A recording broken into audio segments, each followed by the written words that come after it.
Hello everybody, it's Flesson19 and welcome back to Multiplay 2 Bannerlord, and this is a special update to the beta branch.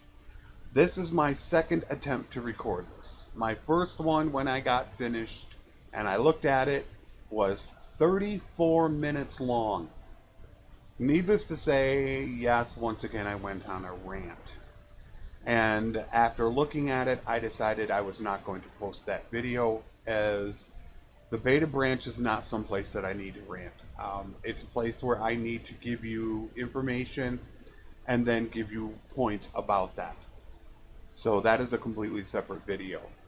I'm telling you this because I want you guys to always realize that I am passionate about this and I care about the game and the way that things go. And I want you to know that I'm always going to be open and honest with you. So I'm not going to do something like that. If I'm ever going to do it, it is going to be in a video where it will say in the headlines, I'm going to rant about it. Because that's not what this is supposed to be about. So I am now going to give you the simplified version that from 34 minutes long to where it is going to be more concise what a beta branch is supposed to be. So the first issue I want to tackle is crashing. This is something that I've seen on the forums and has been communicated to me on my channel multiple times. And every time I try to recreate a crash, I cannot do it. So when it comes down to it, there are three possible things that I can come up with.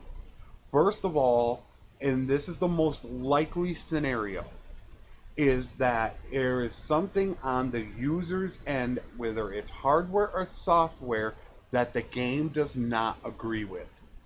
If you think about it, we're all downloading the same game. If you're on the beta branch, you have the same thing I do. The only thing that's different is your computer specs. The second possibility, and this is a little more rare, but does seem to come up, is a graphical issue. One thing that I highly recommend people do not do if they don't mod is do not reinstall the game.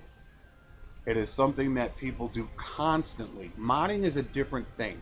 Mods can seriously affect the game, and devs tell you that.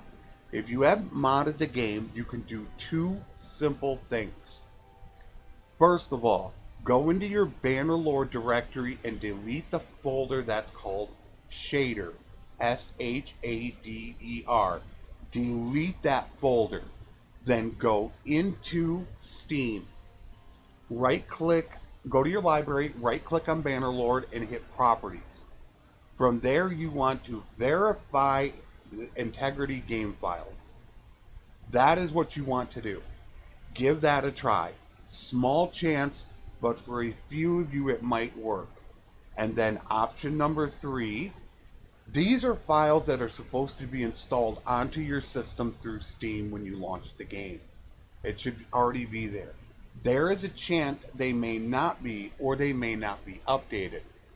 If you go into the technical support forum under Bannerlord and scroll down to the bottom, don't hit single player or multiplayer, but just into technical support Bannerlord, and you scroll down, you will find a thread called installing missing necessary dependencies. These files are supposed to be installed on your system. You can just click on these and it will send you to a link, and make sure you have these installed. This is once again going to be a rare chance that this will fix your problem. However, it may do it for a few of you, maybe just a couple, and it's a chance to take. Those are the only realistic 3 things I can tell you to try to help you out, unless you wait for a hotfix. And that will take us to our next subject. I thought we would get a hotfix on Thursday or Friday. I was surprised in the beta branch video on Friday. But as you can see here, they encountered a bug. So therefore the hotfix had to be delayed because they don't really work on the weekends. So unfortunately, that's why we haven't received a hotfix this week. As you can see, this was posted on Friday at 6:39 Eastern Time, which was approximately half an hour after I had already finished with the beta branch video. So there we got our answer as to why we didn't get a hotfix. So hopefully we will get a hotfix Monday or Tuesday that will fix some of your problems. But that's why the hotfix was delayed. They're asking about death and the 10% death. And as you can see from Mexico's response, I cannot do anything at these areas. I suggested that they want to keep for some time. That means they plan on keeping death at 10% for right now. That I think is absolutely outrageous, and for the one reason is because of companions. Companions and lords, when they enter your battles, seem to die a lot more than you do. And I tested this, and in the first 100 days, I lost 2 companions in a death game. So, for the most part, it makes me feel like companions are good for realistically 3 things. Asterisk go forth. They're either running a caravan, they can run quests for you, which that will change when death gets fixed. They can die at 10% chance in a quest as well. Or the best thing, they can be used towards emissaries. Emissaries are an amazing thing that can really get your relation up, and I'm doing it in my rogue video now. Now the asterisk to the force thing is running a party. However, I do have my wife, my big brother, and my big brother's wife running a party. But I could see where you might want to have a companion do it, as you want to keep your wife and your big brother and his wife together so they can have children. So that I can understand as a 4th thing. This is why my last video ran so long, is because of this one and the next issue I'm going to go on. So I'm going to be making this very quick and to the point. Do I think this is right? No. Do I think Tailworld could do something about it? Yes. Do I think they want to? Absolutely not. I don't see why you can't make options. Civ 6 does it. Why can't you do the same? Why can't you make a slider that you can change it at the beginning of the game between 1 and 20%? Why can't you make an option that can allow you to run death by old age and birth on? We played it for 3 months. Why can't that be an option? You have options in the game for death and for movement. Why can't we have the same thing for this? I think Tailworld just doesn't want to do it. I don't think they care about doing it. And from the inside information that I have, I just don't think they care enough about the game. So I think this is something that they could do to help accommodate more people. I think it's something they don't want to do. And I think they're falling into the warband trap, where they're just making a vanilla game and they're going to let modders do all the work. So I think that's what's going on. So now I've cut this down by probably 15-minute rant, and I've given you that they plan on keeping it 10% for some time, and you're just going to have to deal with it if you want death on, and you're going to have to alter your gameplay, because companions are virtually useless in your own battles, and you need to be careful with your family members as well, because I'm telling you right now, I'll show you a game where I've had 10 wives. I can exploit it. I'll get a wife, I'll send her out, I'll take all her gear, she'll die, I'll go get a new one, and a new one, and a new one, and I'll do it over and over again, and I'll get 10 wives and all their gear. I can exploit it. It's stupid, but I've had it happen in a game. I was 200 days in, and I already had 3 wives, because 2 had died. So yeah, it's something that they need to change, but I don't think they care about changing it. I will not get on my soapbox for this issue, but I wanted to bring you the update that they are keeping it at 10% for now. It is still not fixed for anything but player-run battles. The last issue I wanted to discuss was caravan numbers. I posted a video showing what the caravans are. Once again, I will not get on my soapbox, and I will try to make this to the point. If you run one caravan, you can make upwards of 500 to 600 a day. If you send out multiple caravans, that number can now plummet to 300 or less. Tailworld is not testing these with more than one caravan. They are sending one out. Therefore, they are not getting a big sample size as to what it takes to understand what a problem is. When a drug company has to run a clinical trial, do they test one person? No, they test hundreds or thousands, so they get a big sample size. Tailworld does not do that. They will throw one caravan out. Okay, my caravan is making about 300 or more. I sent one caravan out. It's lasting 4 to 8 years, but they're only doing one at a time. Until they learn how to correctly test something in a big sample size, they're not going to know whether or not there's a problem. I can roll a six-sided die 10 times and it might come up one time, and then I'll roll it 10 again, it might come up 5 times. That's the problem. You're running a small sample size. Now to my next point. Workshops are low risk, low reward. Caravans are high risk, high reward. Workshops can make 100 to 200 a day. They consider that low risk, low reward.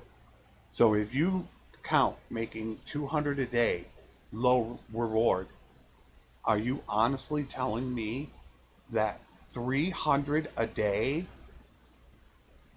is high reward? Does that make sense? Do you really want to risk 22,500 to make 300 a day? I do not call that high reward at all. That, I think, is the problem they don't understand. Now, I know that there is a problem with sending out more caravans. They don't get that as well. It's simple mathematics. I'll try to make this simple. You have 100 caravans on the map. My player adds 4 more. You added 4% more caravans. Should that drop your caravan profits by 20 to 40%? The math doesn't add up. It's simple. That point, done, over with. Second of all, I think that the way that you can solve it is to have the trade skill of the companion that's running the caravan, have it have a little bit more that it brings back in return. I showed you that a 150 skill companion in my video was able to make 20% more. I think that should be raised up.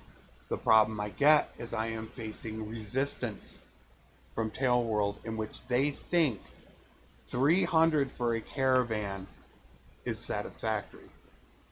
It is not high reward.